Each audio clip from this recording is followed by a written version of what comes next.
السلام علیکم ورحمۃ اللہ وبرکاتہ۔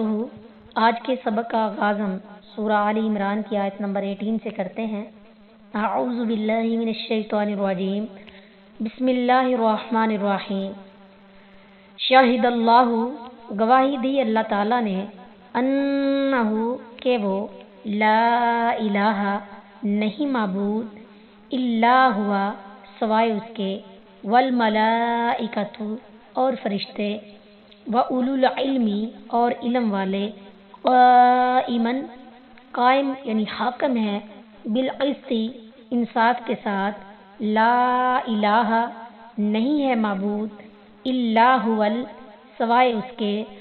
عزیز الحکیم جو زبردست حکمت والا ہے۔ اللہ نے گواہی دی کہ بے شک حقیقت یہ ہے کہ اس کے سوا کوئی معبود نہیں، اور فرشتوں نے اور علم والوں نے، اس حال میں کہ وہ انصاف پر قائم ہے، اس کے سوا کوئی معبود نہیں، سب پر غالب کمال حکمت والا ہے۔ شاہد اللہ انہ لا الہ الا ہوا، اللہ تعالیٰ کے ہاں معتبر دین اسلام ہے، جیسا کہ آئندہ آیات میں آ رہا ہے، اور اسلام کی بنیاد توحید الہی پر ہے۔ اس حقیقت سے وفد نجران اور تمام دنیا کو آگاہ کیا جا رہا ہے۔ شاہدہ کا معنی بینا و عالم یعنی بیان کیا اور آگاہ کیا۔ شاہد وہ ہے جو اپنے یقینی علم کے ساتھ آگاہ کرے، یعنی اللہ تعالیٰ نے اپنی مخلوق اور ساری کائنات میں موجود بے شمار دلائل اور نشانیوں کے ساتھ اور اپنے رسولوں کے ذریعے سے پیغام بھیج کر شہادت دی اور آگاہ کیا کہ اس کے سوا کوئی عبادت کے لائق ہے ہی نہیں، اس حال میں کہ وہ اپنی مخلوق کے تمام معاملات و احوال میں عدل پر قائم ہے، اور اس سے بڑھ کر کسی کی شہادت ہو سکتی ہے، اور اس کے پاک فرشتوں اور اہل علم نے بھی یہ شہادت دی ہے۔ آیت کے آخر میں پھر وہی دعویٰ یعنی لا الہ الا ہوا دہرایا، اور اس کی دو مزید دلیلیں پیش فرمائیں کہ وہ سب پر غالب اور کمال حکمت والا ہے، کوئی اس پر غالب نہیں، اور کمال حکمت والا اس کے سوا کوئی نہیں، کوئی ہے تو لاؤ پیش کرو۔ قائماً بالقسط یہ لفظ اللہ سے حال ہے۔ ان الدین بے شک دین، عند اللہ الاسلام اللہ کے نزدیک اسلام ہے، وما اختلف الذین اور نہیں اختلاف کیا وہ جنہیں اوتوا الکتاب کتاب دی گئی، الا مگر من بعد اس کے، ما جاءہم العلم آ گیا ان کے پاس علم، بغین ضد کی انہوں نے، بینہم آپس میں، ومن یکفر اور جو کوئی انکار کرے، بآیات اللہ اللہ کے احکام سے، فإن اللہ تو بے شک اللہ تعالیٰ، سریع الحساب جلد حساب لینے والا ہے۔ بے شک دین اللہ کے نزدیک اسلام ہی ہے، اور وہ لوگ جنہیں کتاب دی گئی انہوں نے اختلاف نہیں کیا مگر اس کے بعد کہ ان کے پاس علم آ چکا، آپس میں ضد کی وجہ سے، اور جو اللہ کی آیات کا انکار کرے تو بے شک اللہ بہت جلد حساب لینے والا ہے۔ اللہ تعالیٰ کے نزدیک دین اسلام ہی ہے، یعنی اپنے آپ کو اللہ کے حکام کے تابع کر دینا، جو اس کے رسول مختلف اوقات میں لے کر آتے رہے، حتیٰ کہ اللہ تعالیٰ نے ان سب کے آخر میں خاتم الانبیاء کو مبعوث فرمایا، اور محمد صلی اللہ علیہ وسلم کے راستے کے سوا اپنے تک پہنچنے والے تمام راستوں کو بند کر دیا۔ اب اگر آپ صلی اللہ علیہ وسلم کی شریعت کے سوا کوئی اور دین لے کر اللہ کے پاس جائے گا تو اسے ہرگز قبول نہیں کیا جائے گا۔ فرمایا وَمَن يَبْتَغِ غَيْرَ الْإِسْلَامِ دِينًا فَلَن يُقْبَلَ مِنْهُ، سورہ آل عمران کی آیت نمبر 85 میں ہے، اور جو اسلام کے علاوہ کوئی اور دین تلاش کرے تو وہ اسے ہرگز قبول نہ کیا جائے گا۔ اب جو شخص رسول اللہ صلی اللہ علیہ وسلم کی رسالت کا قائل ہی نہیں ہے،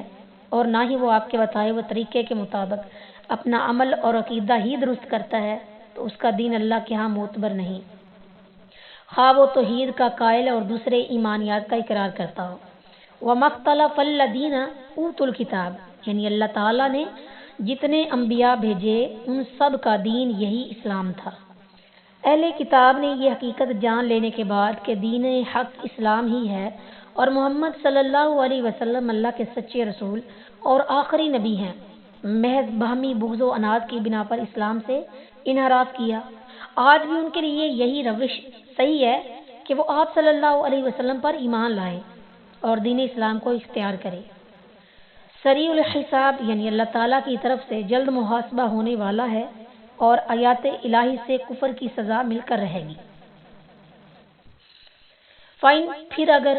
حاجو کا وہ آپ سے جھگڑے، فقل تو آپ کہہ دیں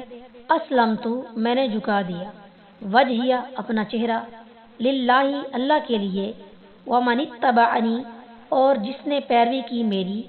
وقل اور کہہ دیجئے للذین ان لوگوں کے لیے جو اوتوا الکتاب جو کتاب دیے گئے، والامیین اور ان پڑھ، اسلمتم کیا تم اسلام لائے، فَإِن پس اگر اسلموا وہ اسلام لائے، فقد اہتدوا تو انہوں نے راہ پا لی، وَإِن اور اگر تولوا وہ منہ پھیریں، فَإِنَّمَا تو صرف علیک البلاغ آپ صلی اللہ علیہ وسلم پر پہنچا دینا ہے، واللہ اور اللہ تعالیٰ بصیر دیکھنے والا بالعباد بندوں کو۔ پھر اگر وہ آپ صلی اللہ علیہ وسلم سے جھگڑیں تو کہہ دے میں نے اپنا چہرہ اللہ کے تابع کر دیا، اور اس نے بھی جس نے میری پیروی کی، اور ان لوگوں سے جنہیں کتاب دی گئی ہے اور ان پڑھ لوگوں سے کہہ دیجئے کیا تم بھی تابع ہو؟ پس اگر وہ تابع ہو جائیں تو بے شک ہدایت پا گئے، اور اگر وہ منہ پھیر لیں تو آپ کے ذمے تو صرف پہنچا دینا ہے، اور اللہ بندوں کو خوب دیکھنے والا ہے۔ فَإِنْ حَاجُّوكَ فَقُلْ أَسْلَمْتُ وَجْهِيَ لِلَّهِ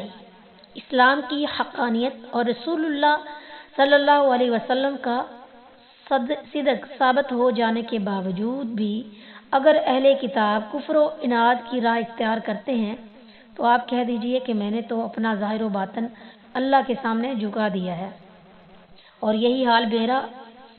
اتباع کرنے والے مسلمانوں کا بھی ہے، اور اہل کتاب یہود و نصارہ اور امی لوگ یعنی مشرکین عرب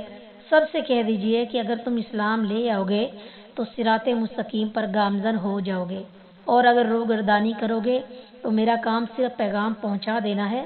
اور حساب تو تمہیں اللہ ہی کو دینا ہوگا۔ اس آیت کے مطابق رسول اللہ صلی اللہ علیہ وسلم نے عرب و عجم کے تمام ملوکوں عمراء کو دعوتی خطوط لکھے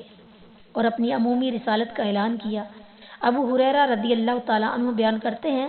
کہ رسول اللہ صلی اللہ علیہ وسلم نے فرمایا، اس ذات کی قسم جس کے ہاتھ میں محمد صلی اللہ علیہ وسلم کی جان ہے، اس امت میں سے اگر کوئی بھی یہودی ہو یا نصرانی وہ میرے بارے میں سنے اور اس پر ایمان نہ لائے جو دے کر مجھے بھیجا گیا ہے تو وہ اصحاب النار میں سے ہوگا۔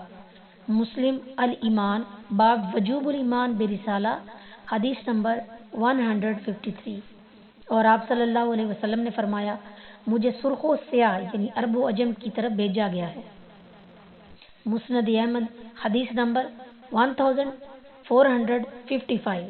ان ابی ہریرہ رضی اللہ تعالیٰ عنہ۔ نیز آپ صلی اللہ علیہ وسلم نے فرمایا، ہر نبی کو خاص اس قوم کی طرف بھیجا جاتا تھا اور مجھے تمام لوگوں کی طرف بھیجا گیا ہے۔ یہ بخاری التیمم باب حدیث نمبر 335۔ اور آپ صلی اللہ علیہ وسلم کے قیامت تک اور تمام لوگوں کی طرف رسول ہونے پر کتاب و سنت میں بکثرت دلائل موجود ہیں، جیسا کہ سورہ اعراف کی آیت نمبر 158 میں ہے اور سورہ سبا کی آیت نمبر 28 میں،